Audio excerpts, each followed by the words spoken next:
جی دوستوں، پچھلی ویڈیو میں ہم نے دیکھا تھا کہ نیو ڈاکومنٹ کیسے بناتے ہیں۔ نیو میں آ کے بلینک پہ کلک کریں گے،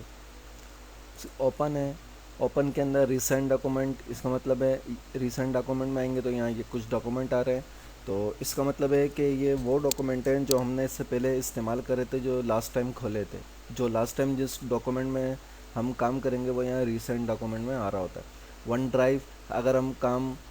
ون ڈرائیو جو کہ کلاؤڈ سروس ہے، اس سے اپنی فائل لینا چاہ رہے ہیں، وہاں سے اپنی فائل کھولنا چاہ رہے ہیں، تو اس کے لیے ہمیں انٹرنیٹ کی ضرورت ہے، اور سائن اپ یہ ایک ایڈوانس لیول ہے، بعد میں دیکھیں گے اس کو۔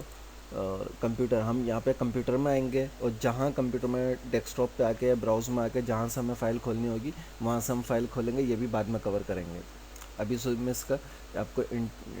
یوزر انٹرفیس دکھا رہا ہوں کہ کہاں سے کیا ہوتا ہے، بعد میں اس کو پریکٹیکل کر کے دیکھیں گے۔ سیو کے اندر ہم جس ڈاکومنٹ پہ کام کر رہے ہوں یہاں پہ سیو میں آ کے اس کو سیو کریں گے، اور سیو میں آئیں گے، کمپیوٹر میں آ کے براؤز میں آ کے جس جگہ اس کو سیو کرنا چاہیں گے وہاں سیو کر دیں۔ سیو ایز سے کیا ہوتا ہے کہ جس ڈاکومنٹ کو ہم کام کر رہے ہیں اسی ڈاکومنٹ کو کسی اور نام سے سیو کرنا ہو تو سیو ایز کریں گے، یا اس ڈاکومنٹ کو کسی اور جگہ پہ سیو کرنا ہو تو اس کے لیے سیو ایز کو یوز کرتے ہیں۔ پرنٹ سے ڈاکومنٹ پرنٹ ہوتا ہے، یہ شیئر کرنے کے لیے، ای میل وغیرہ کرنا ہو اس کے لیے اس کو یوز کیا جاتا ہے۔ ایکسپورٹ کے اندر جو ہے وہ ڈاکومنٹ پی ڈی ایف وغیرہ میں ایکسپورٹ ہو جائے گا، کلوز سے ڈاکومنٹ کلوز ہو جائے گا۔ اور یہ اکاؤنٹ سیٹنگ آپشن، یہ بھی بعد کی چیزیں ہیں، ایڈوانس لیول کا ہے، اس کو بعد میں دیکھیں گے۔